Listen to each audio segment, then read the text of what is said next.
Hey, I'm Dan Kendall, the founder of Health Podcast Network, and I'm here to tell you if you enjoy podcasts that answer everyday questions about your health, you're going to love the show Your Doctor Friends, hosted by doctors Jeremy Allen and Julie Bruni.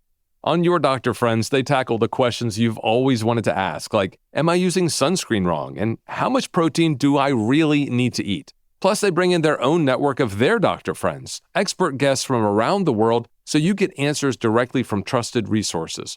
Why spend hours Googling when you can let Julie and Jeremy be your doctor friends? You can listen and follow Your Doctor Friends on all your favorite podcast apps, and you can find those links at healthpodcastnetwork.com/friends. That's healthpodcastnetwork.com/friends. What scripts can you build on from what you're currently doing? Which ones are your liabilities, right? That would be a liability in your third act and that you need to adjust or learn to manage differently. What patterns or beliefs get in your way from feeling good about how you spend your day? So taking stock of all these things in your second act and then making adjustments where necessary is kind of a critical thinking step in moving forward into your third act. How do we bounce back from devastating life events and find renewed meaning when our lives are turned upside down and inside out? And when we're older and facing what we might call the third act of life, how do we shift our priorities and live the life we're truly meant to live? Let's talk all about it with retired psychiatric nurse, educator, leader, and author Dr. Lisa Rosenberg, right here in episode 512 of The Nurse Keith Show. Hey there, this is Nurse Keith. This podcast is always about you and your personal professional development, your career, and the healthcare system writ large. And I'm here to share education, ideas, and informative interviews with some of the most inspiring people from the worlds of healthcare, nursing, medicine, and beyond. I love having you along for the ride, and I thank you from the bottom of my nurse podcaster's heart for being part of the growing Nurse Keith Nation. If you'd like to help other people find the show, you can always leave a rating and review over on Apple Podcasts. You can't imagine how helpful that actually is. And you can become a patron at patreon.com. That's patreon.com/Nurse Keith. You can join other listeners in giving as little as $2 a month to help keep the lights on over here at the Nurse Keith Show. That is also incredibly helpful. And the other thing you can do is just share the show with anyone who you think might enjoy it or get something out of it. That means a lot to me. And no matter how you're interacting with the Nurse Keith Show, including listening right now like you're doing, thank you for being here. The show notes are over at nursekeith.com. You can also find the show notes in any app where you happen to find yourself listening. And as I said, we're here today with Dr. Lisa Rosenberg. And Lisa, I'm so glad you reached out to me. I'm so glad you sent me your book and we were able to connect recently. And I just so wanted to have you on the show because you're such a lovely, wonderful person with an important message to share. And the first question I want to ask you is, when we do experience either traumatic, devastating, or just life-altering events in our lives, and things get turned upside down or inside out, like I said in the intro, what's one of the things we need to remind ourselves of or do in order to start to make that transition into what sometimes feels like a new world and a new life? Well, first, Keith, thank you so much for having me on the show. I really appreciate it. Um, when a major life-altering event happens, and actually when two of them happen at once, and whether that life-altering event is a death of someone you care very much about, or if it's an illness, or could be your children moving in or out of your home, any of those things. But when those things happen, and sometimes they happen with real suddenness, the phrase that I've said a lot in my life to other people, and then I said to myself, everything's okay until it's not. And it happens in an instant. And at that moment, in taking an accounting first of what's going on, and of the people that you have around you that you love and you trust, and being able to marshal your forces and really take stock of what now has happened to you. And sometimes, the things that happen are progressive over time, and you have some sense of what's coming, and other times you don't. And so, the ability to, at that point, marshal both your internal and external resources and be able to take your time, because when you are confronted with an event that you've never seen before, you have no imagination for it. You just don't. And you don't know what you don't know. And so at that point, you really do have to stop, take a breath. And I think what I ended up doing for myself was that as each of the smaller events that make up the bigger event happen, to take some time to look at those things and my own emotional responses to those events. It really is a period of self-reflection. And it's important to do that when things happen to you unexpectedly or still expectedly. And again, you have no imagination for it. And so you just have to take some time with that and really begin to rely on others sometimes in a way you never have before. The when one considers oneself an independent soul, and then the concept of interdependence becomes a very important element in how to move forward. So, that's kind of a generic, I think, answer to your question about that. But sometimes things are absolutely unimaginable. Right, exactly. Yeah, and sometimes it's a leap of faith to get through them. Yeah. And you lost your husband suddenly, Yes, not that I many did. years ago, really. And Right. we'll get to that Yeah. in the course of our conversation. Hmm.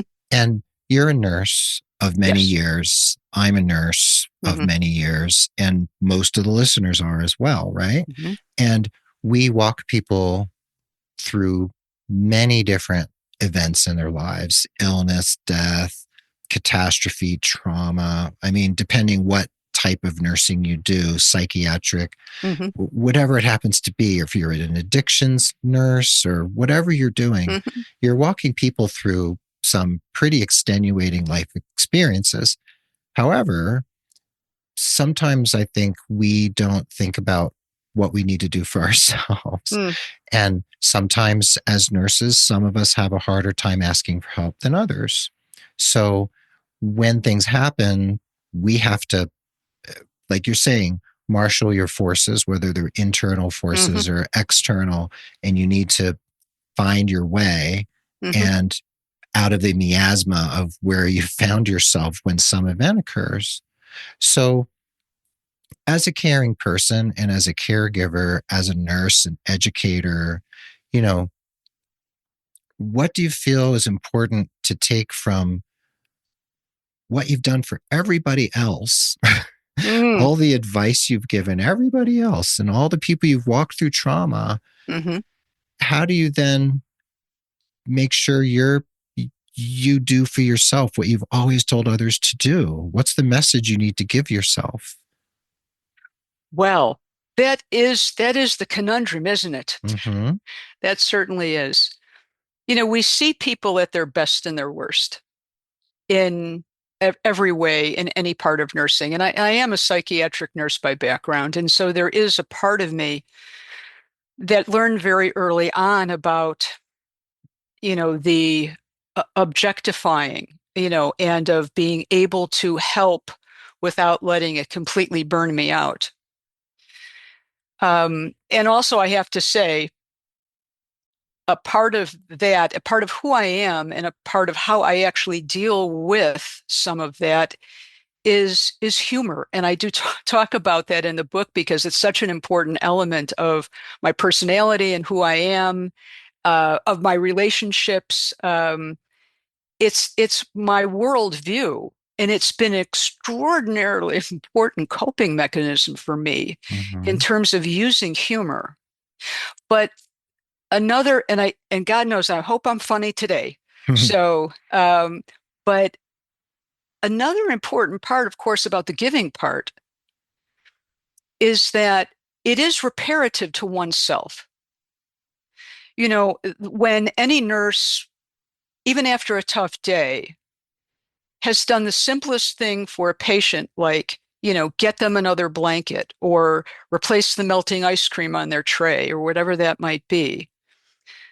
When a patient is so truly grateful to you for the smallest thing you've done in your day, you can walk home and say, I did something today. You know, it is reparative for one's own self to have that grace and gratitude about what I did today. So, you know, there's a lot of answers to your questions about how you take care of yourself. But I think that between it and again, coping mechanisms differ for different people, but having that gratitude for the small things and the small moments is really important. For me, you know, humor is very important for me to do that sort of objectifying. I try not to take much personally unless it's from people I love, because it's another mechanism by which the slights of the day, the angry patient, it's not about you. It's not about you. So, you know, those are some uh, brief ways about it. In terms of taking care of yourself. Of course, there's the bigger ways, you know, where we have to take care of our mental and physical health. And so, yes, if you just go to work and come home and are absorbed by your home activities and don't take any time to, you know, sort of calm down a little bit, to titrate yourself down. And however you do that, by exercising, by meditating, doing yoga, whatever that might be, uh, you know, TV for some people, it's very underrated, you know, in terms of sitting down and just letting your mind go nowhere, but letting it not be absorbed by the troubles of the day. So again, people need to pay attention to the things that calm them, that soothe them, that bring them back. It, you know, relationships, the moment you walk in your door, you know, again, the hug from your child, um, you know, the uh, maybe preparing a meal with your spouse, you know, and doing that together, whatever those things are, that to take note and say, yep, that works for me. Yeah, those are great reflections. And you know, you've been through a lot, and we're going to get to that story. And you also you and I have spoken to this, we talked about this together, and in your book, this whole notion of the third act of life. And demographically, the nursing profession has aged quite a bit, right? Oh, yes. Yeah, you're older than me. I'm 60. But I'm still. Thank you, Keith. No, but you're a little bit ahead of me on this particular path. I am. But I'm 60 and I feel like I'm in the autumn of life, right?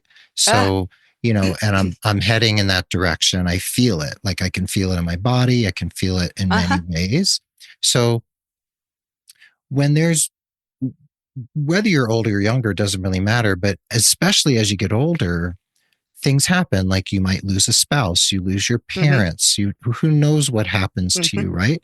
Maybe you're heading towards retirement or planning for retirement. And this whole notion of like, what is this? What is all this loss and change and personal evolution that's coming towards me right now and that I'm caught in the middle of? So what is it that we need to do in order to foster that resilience when we're entering a period of growth and evolution, whether we're 30 and moving into, say, parenthood and marriage, or we're 60 or 70, and we're heading into, you know, the latter years? Like, what do we do in this period of time? Because many of us are facing that, whether we're nurses or not. Yeah.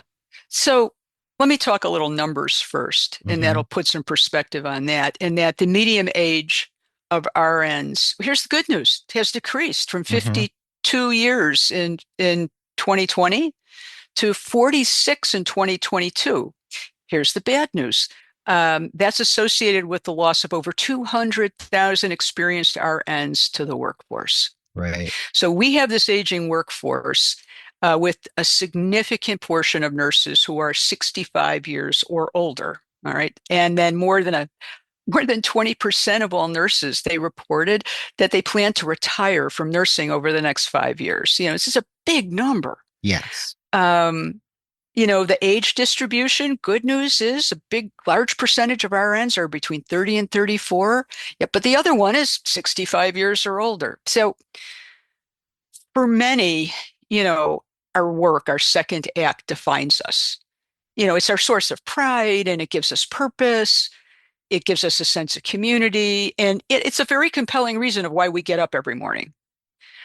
But again, words are everything in terms of reframing how we look at this next phase of life that you're talking about. And Mm-hmm. first, that reframing of retirement is really preparing for your third act, right? This Mm-hmm. period of life after your career and family. So now it's important to kind of think about and reflect on, what your values are, what your interests are, what are you passionate about? But I would argue that your third act is most importantly, once again, about finding meaning and purpose in life. Mm-hmm. And so, the easy answer is, so you set goals, big ones, small ones, you take some action to pursue them. And then while you're doing that, you're staying open to other new experiences and opportunities. But I think here are some important questions to ask yourself while you're still working. What do you do now while you're working besides work? What else takes up your time when you aren't working? Is it family? Is it hobbies, socializing? Do you travel? Do you exercise a lot? Do you garden? Do you read? What do you do? What do you do? Nice to take an inventory, see where you're at right now in your second act. Then, if you're getting closer to your third act, are you planning on attenuating your work schedule or just going to retire completely? And is it okay to keep working if you love it? And the answer to that is absolutely. It's okay to keep working if you love it. I know plenty of people. Maybe they weren't nurses exactly, but they were working into their 90s because they loved it. So I think that feeling satisfied with your life is intimately connected to doing what you love and being with the people that you love.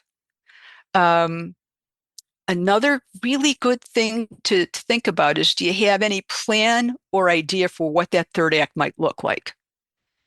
Because sometimes people end up following through on those plans, and other people end up doing something completely different.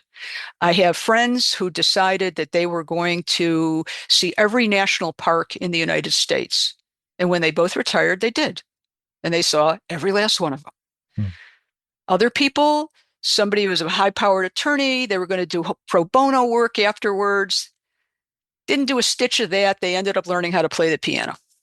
There you go. So people end up, so sometimes what you plan isn't end up what you're doing. Okay. Another thing that you probably want to do is, have you talked to other people who have retired or entered their third act? What challenges did they face? What didn't they know? What would they have done differently? So doing that sort of reconnaissance work about, what have other people faced? And then what scripts can you build on from what you're currently doing? Which ones are your liabilities, right? That would be a liability in your third act and that you need to adjust or learn to manage differently. What patterns or beliefs get in your way from feeling good about how you spend your day? What relationships or jobs or even other commitments that you have are a drain on you and they're not life enhancing? So taking stock of all these things in your second act And then making adjustments where necessary is kind of a critical thinking step in moving forward into your third act. Those are all brilliant. And in your book, Adventures on Joyland Road and Other Stories of Love and Grief, of course, it's structured around the sudden loss of your husband. And it's a beautiful story of how you met, your first dates. I mean, I cried. It was lovely and beautiful. And then the rest is about, the aftermath of his death, right? So you have a chapter about reinventing yourself. Yes. And you were going to read us a little something from that. And we're going to take a break in a minute, but I wanted to hear a little bit from the book in your voice, because I think it's great for the listeners to get that taste of your writing and what you had to say in that book. Thank you. And so I think that this particular section is about how indeed a life-altering event, because I know I'm not the only person or nurse who has had a life-altering event that comes in very close proximity to their retirement, which is exactly what happened to me. So here's what I wrote, some of in that chapter. People say after losing a loved one, they feel lost, adrift, rudderless. For those who face this loss close to retirement, it's an additional assault on one's sense of purpose and meaning. The double whammy of two major life changes within a short period of time is daunting. One must try to work through overwhelming grief and figure out what life without their partner might look like. Retiring from a long-held position leaves you without the benefits your previous job provided. And I don't mean an income, insurance, or a 401k. Work offers many other things. It structures your time, affords social interaction, and fosters a sense of productivity. All that must now be reimagined. Jeff and I could have done a far better job preparing for retirement. The onset of COVID didn't help. It hindered our ability to explore or expand outlets for activity, but we didn't approach retirement with a plan. We just let it happen. I struggle with the lack of structure in my life now. I was so used to having my time organized around my work schedule and Jeff's. During COVID, Jeff and I were great company for each other. The imposition of a global catastrophe provided ample reason for not exploring pathways that might have infused more meaning into my life.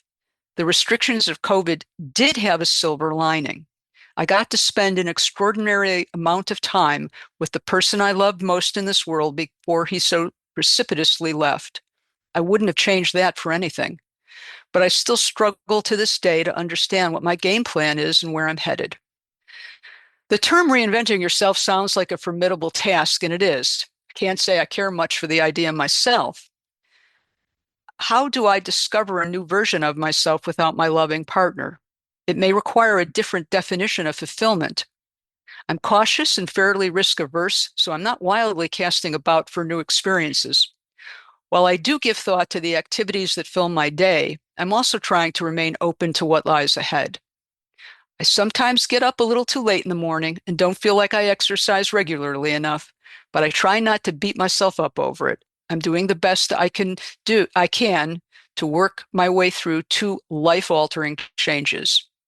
Figuring out the new me as a retired person without someone to share my days and nights with is a gradual process of self-discovery. It will take some time, though I can't say how much.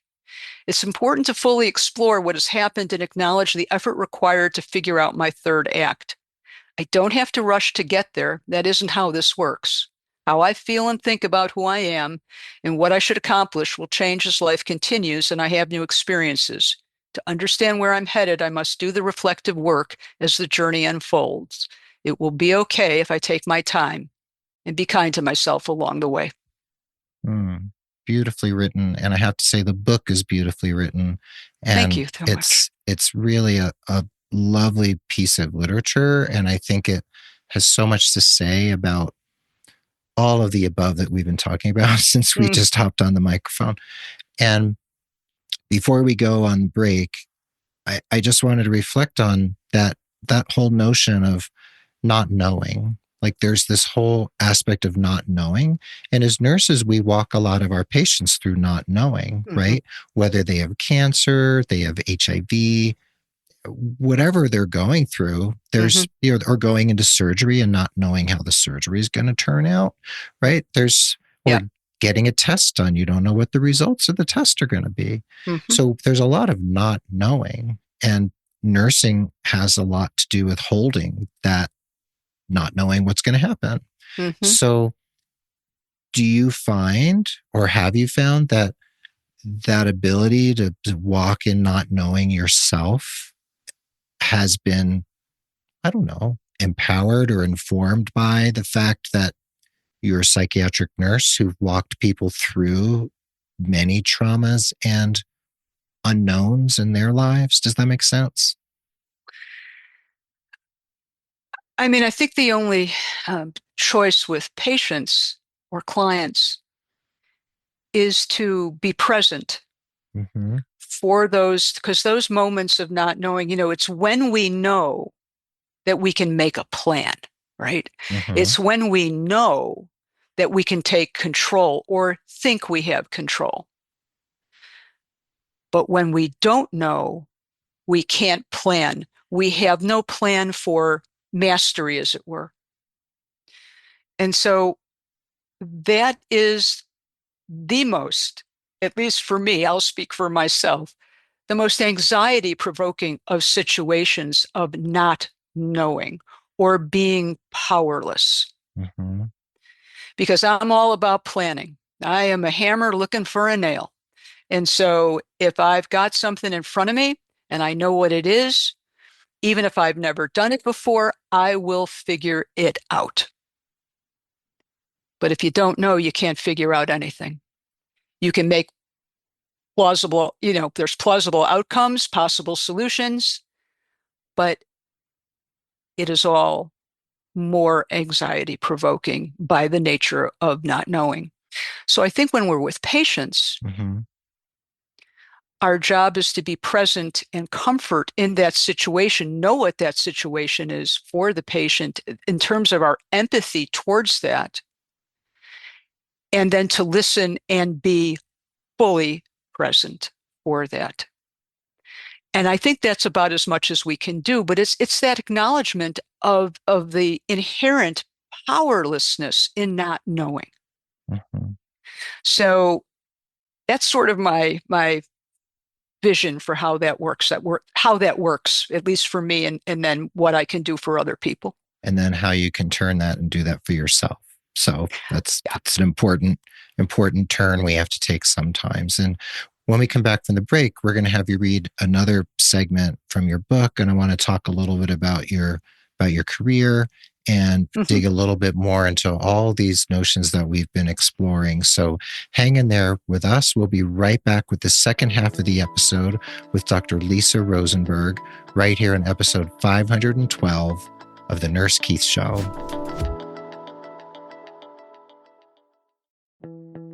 Are you looking for a fascinating and novel way to empower and elevate your career? My wife, Shada McKenzie, is a gifted traditional astrologer and reader of the tarot with clients around the world, and she offers my listeners a 10% discount on their first consultation.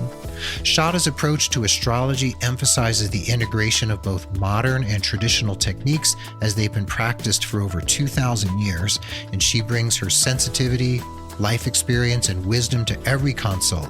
Shada's work can reveal deep-seated patterns and unlock your potential to live a more meaningful personal and professional life. I and many of my clients have benefited greatly from Shada's mastery of these ancient tools, and if astrology is aligned with your personal belief system, I encourage you to consider reaching out to her at thecircleandthedot.com or email her at Shada, S-H-A-D-A, at thecircleandthedot.com. Remember to mention The Nurse Keith Show for 10% off your first consultation, and thank you.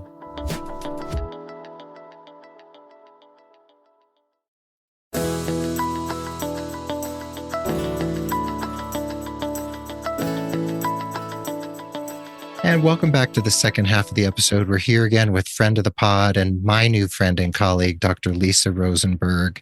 And Lisa, before the break, gosh, we talked about so much in such a short period of time. But at first, I just wanted to ask you that about your career. You're a retired psychiatric nurse. Hmm. You Yeah. were a faculty member at Rush University College of Nursing in Chicago.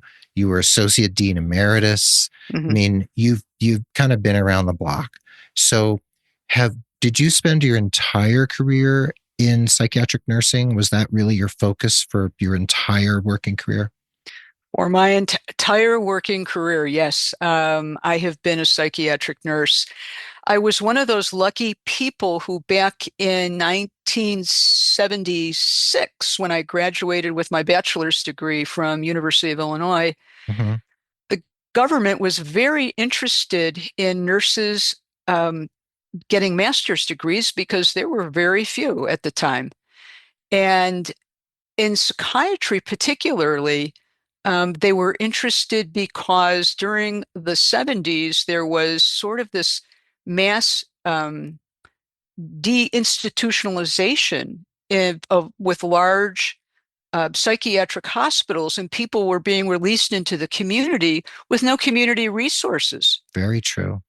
So the government said, you know what, we'll pay for your education. We'll give you a stipend for your master's degree. And I said, I don't think I can turn that down. Mm-hmm. And so I went straight from my bachelor's to my master's because psychiatry was the only thing I was ever interested in, and got my master's degree in mental health and community nursing, and then worked in outpatient community mental health for a while and did therapy, did community outreach, community education, and then not too long after that, I decided that teaching might be something I would like, and started teaching at Loyola University in Chicago, undergraduate.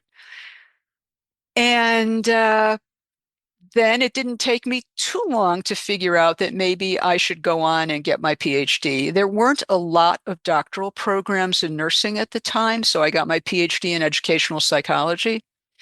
But from there, I started working at Rush. It was in 1989. And I worked there for 30 years. As I like to say, they finally paroled me, and Hmm. for my life my life of time there. And I quickly found my way into actually administration. I mean, I taught, various, courses in psychiatric nursing along the way, had doctoral students and whatnot. But psychiatry and administration go very well together because it's about managing people. And so students were my people to manage, and so I was associate dean of students. I was associate dean. I worked there so long, I moved in and out of the same office twice. Mm-hmm. So um, I really had a really long and stimulating career there, was able to, another area for me was working in uh, diversity with DEI. Yeah. So I continue to work in DEI with, we have to, of course, rename things these days, but with the American Association of Colleges of Nursing, but had done a lot of consulting work related to holistic admissions and diversifying the nursing workforce. So, Mm. that's kind of the synopsis there Yeah. of my That's work. But that's quite a storied career and very, very varied too. So thanks for sharing that. I just wanted to sure, paint a little picture of kind of where you're yeah, coming from. yeah, And now circling back to the book, hmm you wrote the book, kind of as a response to Jeff's death. yeah, And we don't want to we're not going to dive really deep into that, but I hmm know there's a little bit of the story you wanted to read us. So if you would like to jump into that, it would be great just to have you read a little hmm snippet of that aspect of the book. So what I'm about to read is uh, certainly what happened that morning, and led to me writing this book. But this was a sudden death of my husband. My husband had been in practice as a child psychiatrist for almost 50 years. We were a great match, psychiatric nurse, psychiatrist. We had a lot to talk about, You a lot did. to talk about. And he had major cardiac surgery right just before I retired. And it was a complicated surgery. He had a long and complicated recovery. He ended up retiring. I then was retired. Once he got back on track, COVID hit. We kind of hunkered down, for COVID. And just when COVID was lifting, then the following happened. So I will Okay. read from this chapter. Okay. I woke up Friday morning, May 20th, 2022, around 6 a.m., having slept soundly during the night. On Thursday, Jeff and I had a long day driving to and from downtown Chicago for an appointment, and we both were beat. I'm not much of a sound sleeper these days, but I was on the night of May 19th. I said my husband's name softly so as not to startle him. I looked at Jeff and said his name a few more times, but he didn't move. Then I called his name loudly, but he didn't respond. I nudged his shoulder and started screaming his name. Nothing, no response. And then I knew the thing I dreaded most, the stuff of my worst nightmares, had happened. When you're aging in place with someone, you allow yourself brief moments of what the end might look like. Prolonged illness, sudden cardiac arrest, or tragic accident. When these fleeting thoughts came to mind, I was thinking in terms of probable outcomes. Many older adults become ill, and loved ones have some warning, some ability to prepare for a distant or not so distant death. That is not what happened here. I jumped to my phone and called 911 before I got to the other side of the bed. I was so panicked I hung up on the 911 operator after providing my address. I touched Jeff's skin. It was cool. I didn't bother to check his pulse or breathing. I could already tell there would be no beat to feel, no breath to detect. We have an automated external defibrillator in our building, so I threw on my robe, ran to get it, and rushed back to my apartment. Now 911 was calling back, and at the same time, I was trying to figure out how to get the AED working. I have never experienced more heart-pounding, brain-paralyzing terror than in that moment. After getting the AED paddles in place, I pushed the button to administer the shock, but nothing happened. I tried again, no shock. I had never used an AED before and didn't remember that it won't deliver a shock if it can't detect a shockable rhythm like ventricular fibrillation. I thought I was doing something wrong. I then started administering CPR, screaming to the 911 dispatcher. The paramedics needed to hurry. My husband was dead. The dispatcher told me to get my husband on the floor, then start CPR. Get him on the floor? Jeff weighed just under 200 pounds. I weigh in at 110. I couldn't waste time figuring out how to get him safely on the floor. Didn't she understand? He's dead. I have to start CPR now. I knew to deliver chest compressions with force and quickly, but I could feel myself tiring. For God's sakes, where were the paramedics? I continued to do CPR until the paramedics arrived. I tried to save Jeff's life, and so did the paramedics, but it was too late. He had died sometime in the night. They called the code after 20 minutes. The paramedics and police quietly left after I had finished a brief call to a funeral home, mumbling condolences on their way out. Over the next month, I would find remnants of the paramedics' visit in my bedroom, an abandoned plastic syringe cap that had rolled aimlessly under the bed, a stray alcohol wipe wrapper, dried drips of various administered fluids that failed to save my husband's life. All were grim reminders of what had happened that morning and how everything had changed in an instant. Thank you for sharing that, Lisa. Thank you. I read through that story twice, so I'm familiar with how that all unfolded. So thank you for sharing that. Sure. And I think a lot of the listeners, being nurses, obviously can relate to that because of the work we do. Yeah. And then many of us have lost people. I've lost plenty of people over the years, right? Whether suddenly or not suddenly. Mm-hmm. And, I think you and I were talking on the break about this whole notion of what happens when something either sudden or not sudden happens in your life and your role changes. Like you said, you went from wife to widow, right? Or you go from working to retired, or you go from student to professional, right? Mm-hmm. There's all these changes, or you go from single person to married person, Yeah. right? So all these changes. I mean, when you met Jeff and got married, you all of a sudden became a stepmother, and then you became a grandmother. Like, that huge role changes. Right. So when roles change and your identity has to change, and your identity and role changed suddenly that day, Yeah. completely unexpectedly.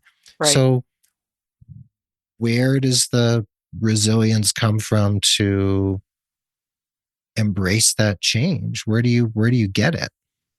Yeah. I think that's a great question and a great way to frame that, because indeed, being a wife and being his wife was something that I embraced fully. Mm-hmm, And in a heartbeat, literally, you go from wife to widow.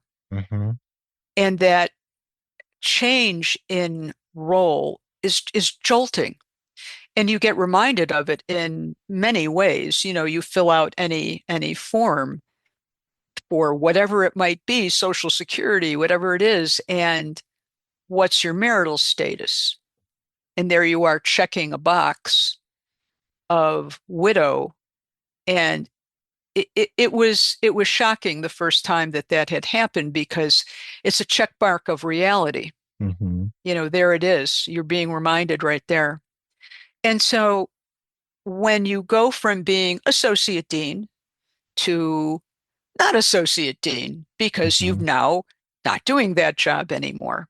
And so an important question is does how you see yourself change when your role changes? And I would argue that roles may change, but not your characteristics and who you are. And so my roles were professionally educator, leader, psychiatric nurse. But the characteristics that led me to be successful in those roles still exist. They are characteristics that I have. There's even a confidence in those characteristics that I possess. So, for example, I would like to think I am still a compassionate listener.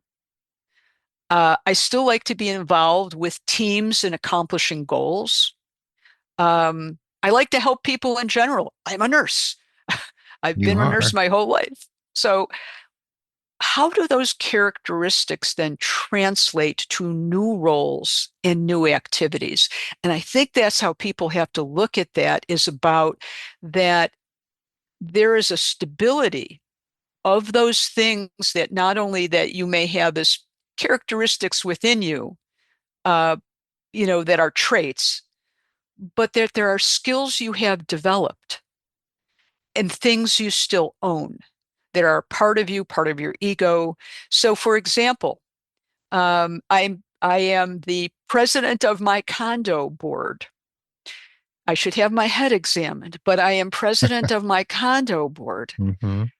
because there are leadership skills I have developed throughout my career that are, I haven't lost those. And it is extremely useful in managing a condo board and in leading that group, in leading an entire building of residents.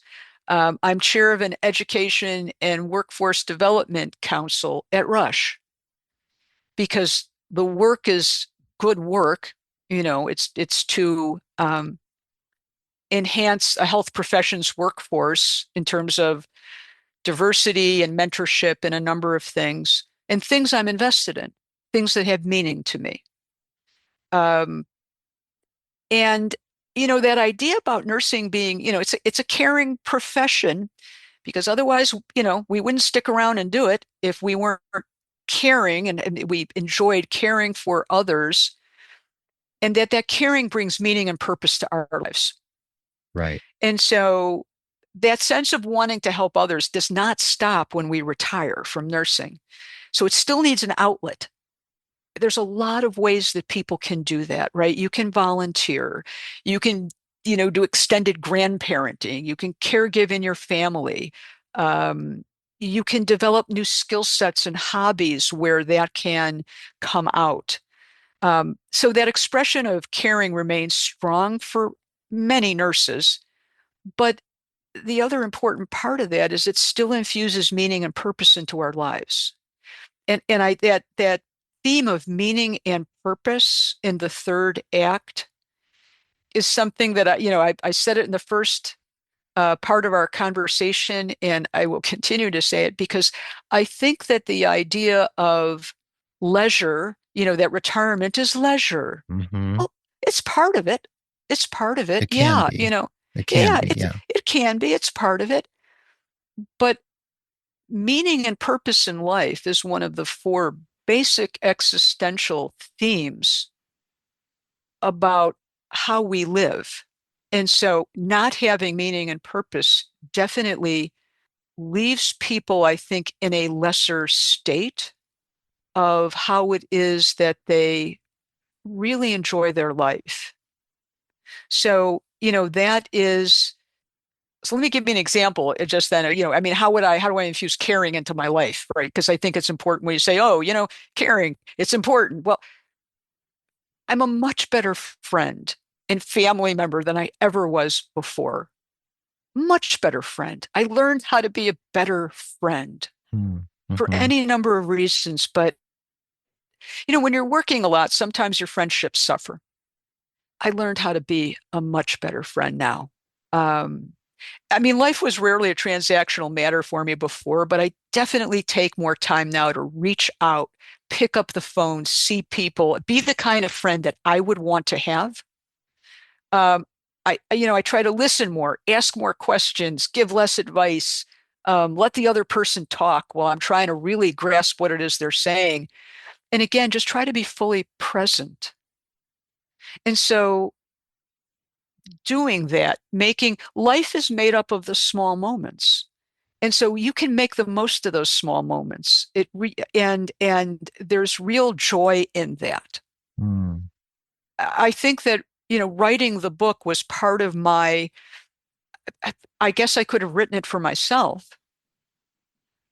but taking on and writing something that ended up being like nothing I'd ever done before. Of course, I'd written, journal articles and, had them Sure. published and Yeah, as an whatnot, but academician. Yeah. right. It's that, publish or perish. And Hmm. but doing something that really is a, commercial venture, but it was the only way to get it out there to try to help other people. And that's the whole point of if somebody reads it and says, I really got something out of it, and like, I'm good for the day Yes. because I'm able to help somebody. And I got a lot out of it. And I hope there's a few listeners out there who go on to Amazon and find it. Adventure on Joyland Road and Other Stories of Love and Grief. It really is such a beautiful book. And I'm so grateful that you and I have gotten to know each other and we've been able to have this conversation. And there's so much more you and I could talk about. There's just so much more. But I think we've scratched the surface a little bit of what we wanted to communicate here.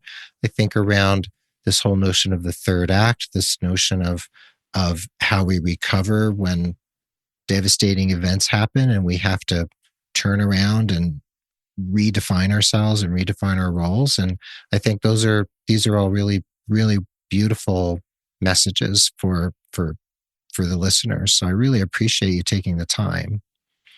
And go ahead, you were going to say something. I was going to say if there's one more thing that can fit in for time, that Yes. so here's a wise person told me about the rule of thirds, Mm-hmm. and it's a way to think about structuring your time in your third act. And it's a third of your time for social interaction with friends and family, a third of your time for volunteering, and a third of your time for work hobbies and taking care of your mind and body.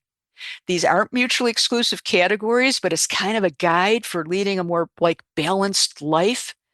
God knows we might not have had a balanced life while we were working, but if we could think about and structure our time, because the structure of time is everything in your third act. Mm. So the And the first and thirds, second act too. yeah, well, Yes. we just may not have been paying attention then, but True. now when you have a chance, yeah, Hmm. That's your moment. Yeah. Yeah. And before we go, though, I have four really quick lightning round questions that I like to ask all my guests. Are you up for a really quick little lightning round? Okay, we'll give it a go. Okay.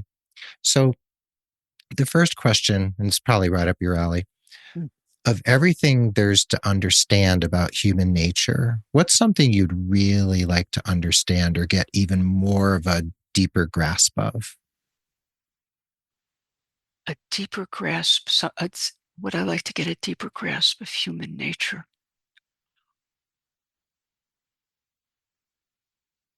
Ask me question two. Okay, I will. So, who's one of your heroes? One of those people who just means so much to you? Well, of course, that would be my husband. Yes. Um, yes, yes. I consider that he saved my life. So in many Hmm. ways. So he was a man of such great integrity and so smart and uh, uh, so perceptive. But he taught me how to be a better person. So I don't know how he couldn't be my hero. Yeah. Yeah, that's beautiful. And I got to know and admire him so Mm, much from what you wrote about him. And, you know, he hmm seemed like such a beautiful person. Okay, so third question. Is there a book or even a film, if you like, that is one of those things that's a touchstone for you that you just go back to over and over again? Um, boy, it depends what phase of my life, because Sure. more recently, of course, Joan Didion's book, The Year of Magical Thinking. Oh, yes, of course, a Uh, classic one. Yeah. yeah, you know that's very relevant to you know this particular topic in the thing that I wrote about. But the a movie which I reference in the book, but it's a silly, I suppose for some, rom-com, Mm-hmm. but Heaven Can Wait. Mm-hmm. Again, because it ends up being about the transcendence of love. Mm-hmm. And so I could watch that movie uh, over and over again. Uh, but Yeah. yeah, Was that Warren Beatty? yes, it was. Yeah. I'll And have to Julie watch it Christie. again. That's right. Yeah, Long time ago. yeah. That's a good one. Yeah. Okay. Fourth question. Then we'll go hmm back to the first one. Yes. If you were named queen of the world tomorrow and hmm you had ultimate power, what's the first thing you'd want to do to improve the lives of your subjects? Oh, First thing. well, I think that love is the answer to um, most everything Mm-hmm. in life. And so there has to be, and so when I was mini queen over my realm, Mm-hmm. um, a culture of nice was extremely important to me, Mm-hmm. in that you have to treat people as you would want to be treated, and that no one is better than you. We all do different things in life. We have different roles, we do different things, but we're all on the same team. And so everybody needs to be treated with respect, and you be nice. It's as simple as just you be nice to people, Mm-hmm. that it is a culture of nice. Good start. And when you have that in place, other things will flourish and follow. But Mm-hmm. it is about love. Yeah. It is about that. And I'm a Thank big you. believer in that. Mhm. And so, okay, so back to the first question about Yes. what would I want to know about human? Human nature, something you just really would like to understand or understand better. So one of my mantras is your character is your destiny. Mm-hmm. Your character is your destiny. And I really do believe that. We live in a time now when that isn't coming as true as I'd like it, because sometimes it just takes time for your character to ultimately be your destiny. But I'd like to know more about human nature and how that plays out, because that particular saying is something that I try to live by and I Hmm. think is true. And so I would like to know more about that. I like that. Thank you for sharing that. I like it very much. Well, Lisa Rosenberg, this has been so wonderful. Thank you so much for reaching out to me. I'm so glad to know you. I'm so glad to have read the book. And I encourage people to go on Amazon and find Adventure on Joyland Road and Other Stories of Love and Grief. And we'll have a link to that in the show notes. And thank you so much for your time and just all your wisdom. I appreciate it so much. Well, thank you, Keith. I loved talking with you. Uh, This has been great. So thank you. Well, there you have it. Thanks for listening to this episode of the Nurse Keith Show. Remember, the show notes can be found at nursekeith.com or on the app where you happen to be listening.